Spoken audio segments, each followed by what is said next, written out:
I can't hear the ding.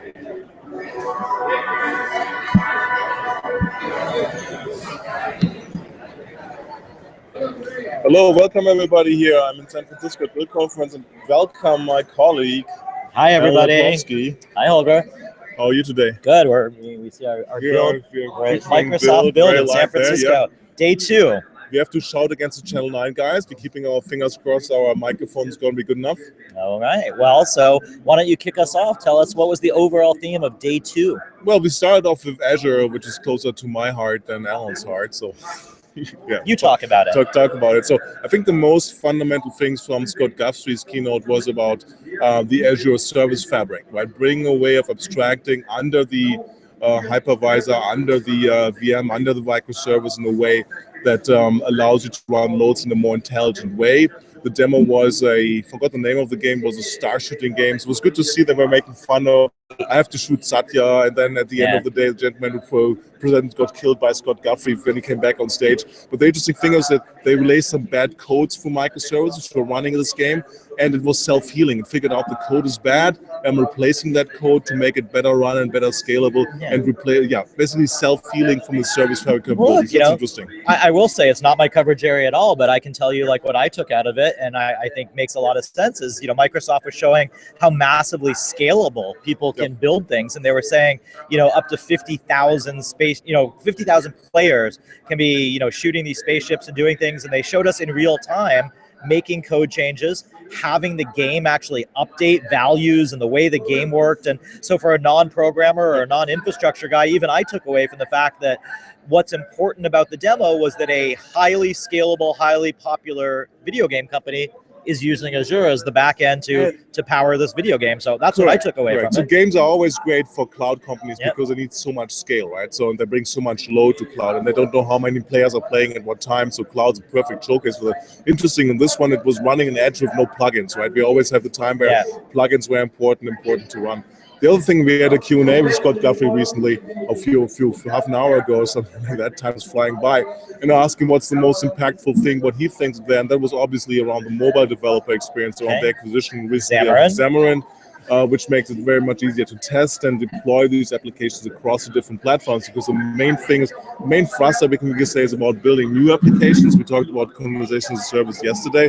But it's also to make them mobile applications, which is a key thing where Microsoft needs and wants to catch up. But building them not only for the Microsoft platform, right? This is the first Build conference with no devices on stage except the HoloLens, no mobile, Windows Mobile, no new phones being announced, but building them for iOS, building them for Android. So what got a huge cheer out of the crowd? Explain to me why this is important. They were all very excited that anybody, I think with a Visual Studio license, now get Xamarin for free, right? Xamarin is open source, is for free now. And Xamarin, for those who don't follow, was a great tool, very powerful tool, but they charge a lot for it. So charge for value, which we always say is the right thing to do.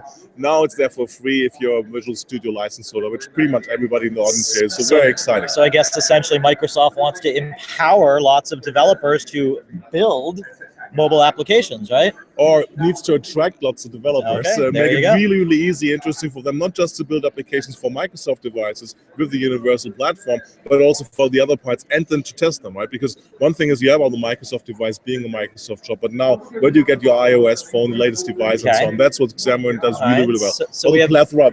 iOS actually is easy, right? There's so few Apple devices out there, but for Android, it's like thousands of devices, and that's what Xamarin does to you. So with confidence, you can see that a great demo showing, I think I have a screenshot on that, they had like 15 phones displayed, and the one which wasn't running the right code, you could see right away. And it records that code for you in Visual Studio. So really, almost tempted to build a mobile app now. So we've got Azure backend. That's the infrastructure where the servers go. We've got Xamarin for people and Visual Studio for people to build applications. I'm an app developer.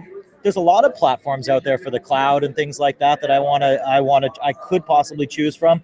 What if things like data center locations are important to me? Did Microsoft say anything about that? Yeah, great point. Scott started with that and saying it's always a little competitive in the cloud these days, right? Saying that Microsoft now has 30 data center locations, more than their arch enemies, AWS and Google combined. Now they announced more locations, so the math is changing constantly.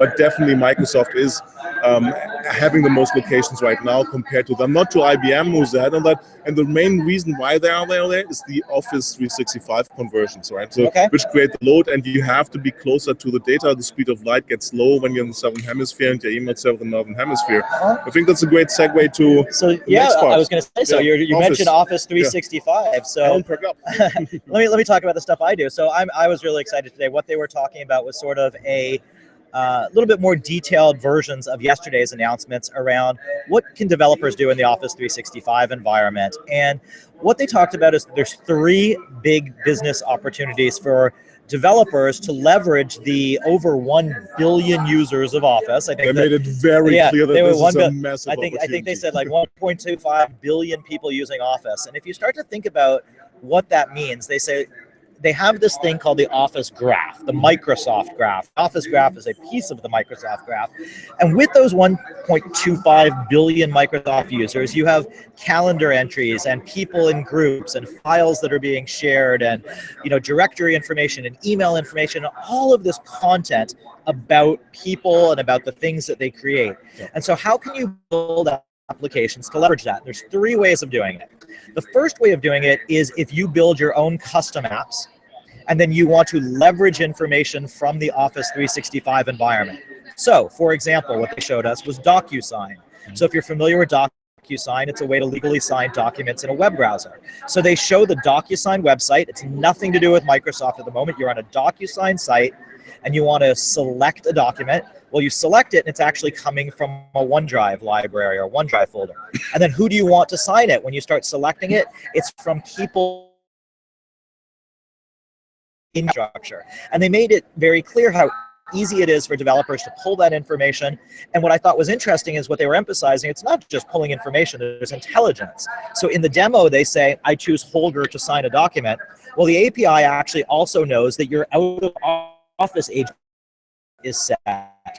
So it actually suggested the demo, they selected somebody, but the tool actually came back and said, that's not the best person to sign it because it's going to wait a while. So I'm going to suggest someone to you.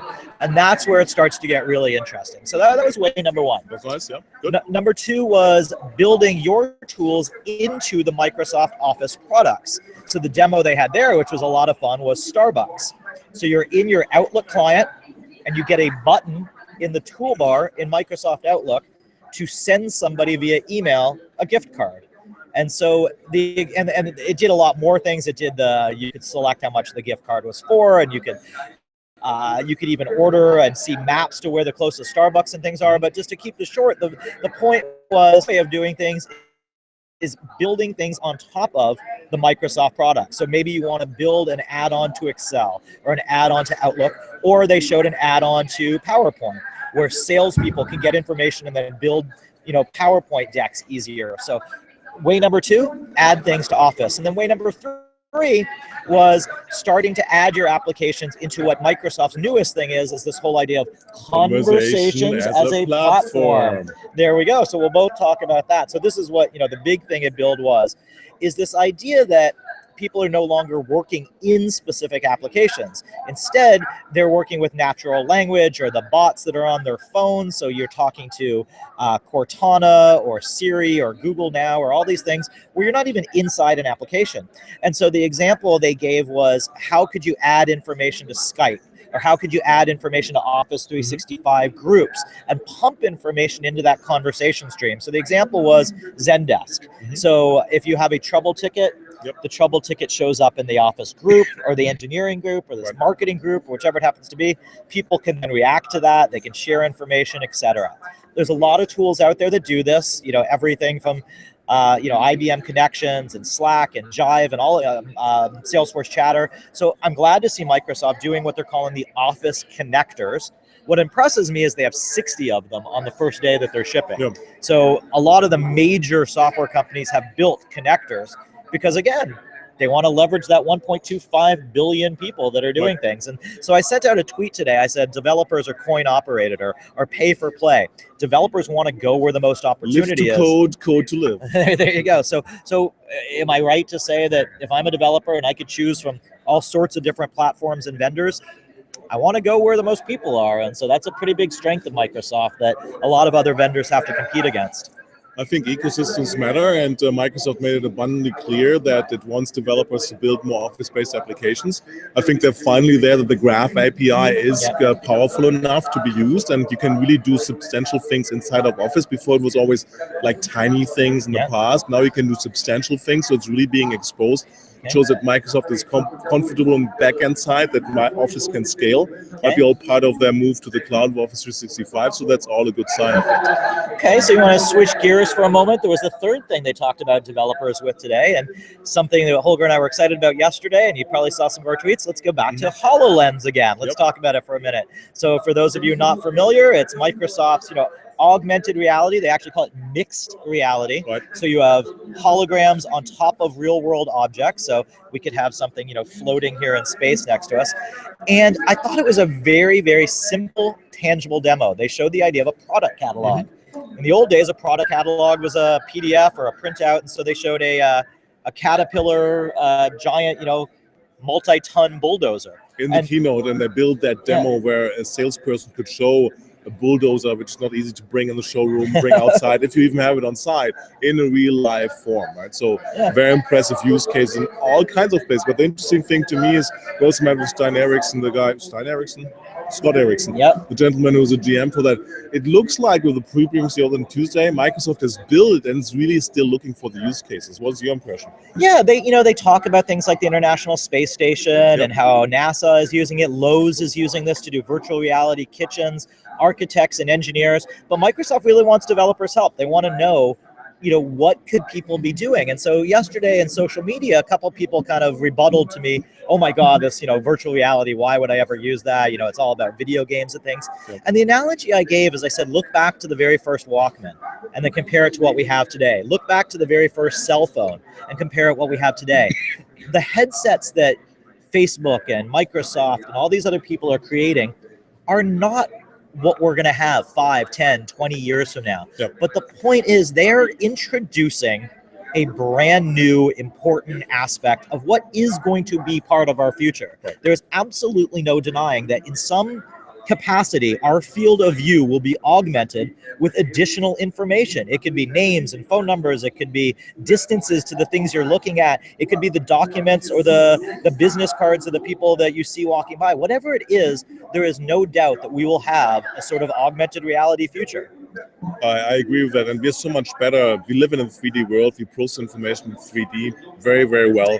So instead of us focusing on a small screen like we're doing right now, and you're doing like looking at this video, it's so much more natural, intuitive for us to process and portray and look at information in 3D, right? One of the big use cases I see is, will you be able to run through enterprise data, BI, analytics in a 3D version? Excel right? charts. Totally different way of looking at this. One thing they're looking at it. Interesting, coming back to that, maybe anything else in HoloLens because we talked Excel charts?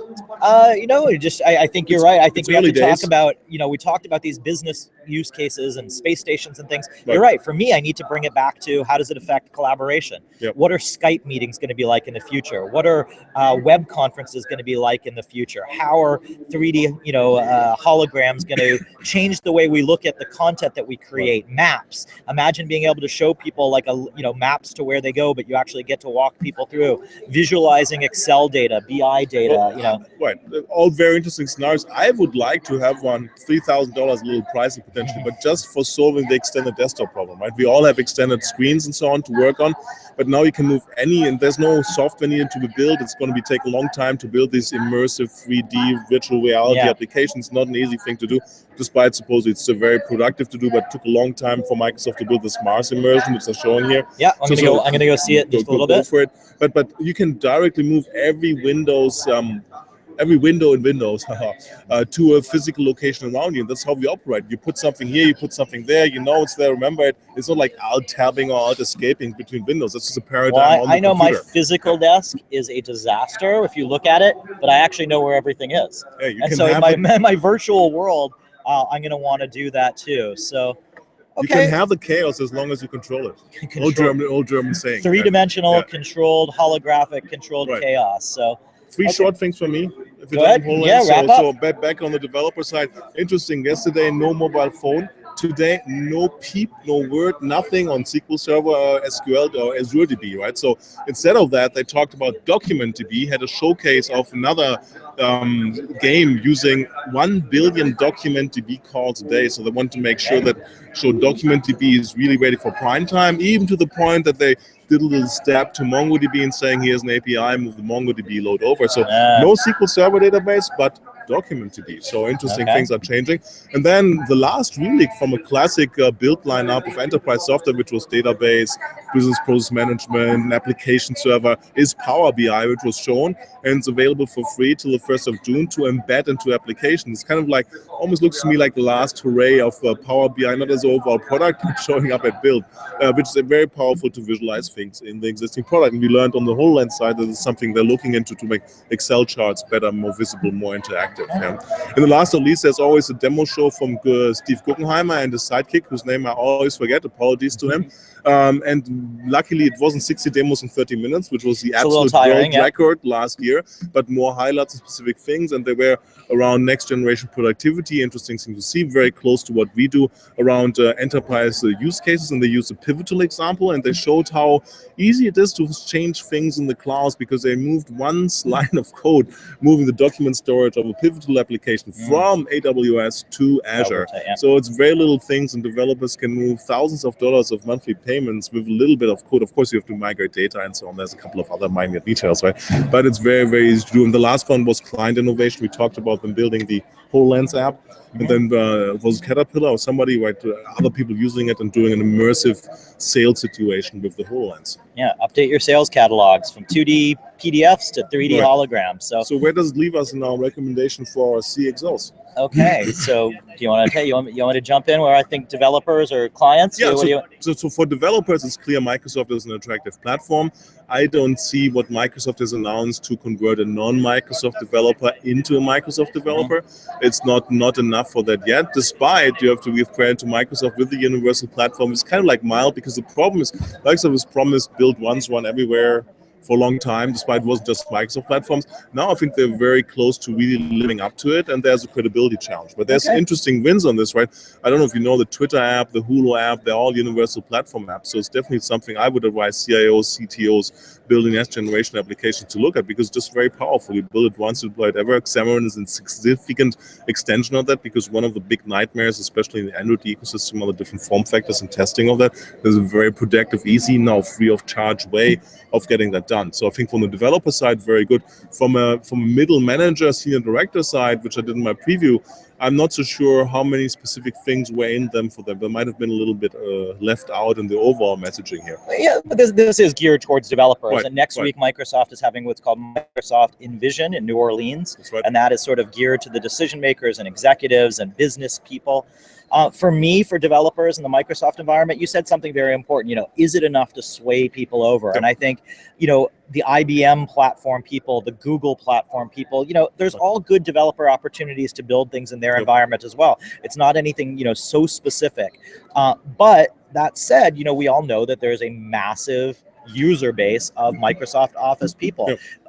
If you're using Outlook and your mail and calendar in there, if you're using Office and your documents and your files are in there, that represents a huge opportunity. And it's moving beyond what we just think of today as, the forwarding and liking and commenting and things like that. Both IBM, Microsoft, even Google to some degree are talking about intelligence and bots and how these tools are going to start to do things like sentiment analysis, vision, speech recognition, pattern recognition of things. That's going to build a whole new class of applications. When you send me an email saying, Alan, can you forward me the slide from, Build? It's not going to be just searched by name. Maybe this video, it's going to be able to look and there's the Build banner in the background. Applications are going to be able to do really cool things, and Cortana or Google Now or IBM Watson are going to be able to automate a lot of that. So it's an exciting time for developers. I've had a great time here at my first developer conference with Microsoft, and I see a lot of opportunity. Right. So that's, I think, the exciting thing. Like, Microsoft has a long track record of not being the first one of doing something, right? They embrace and extend thing going back to the 90s.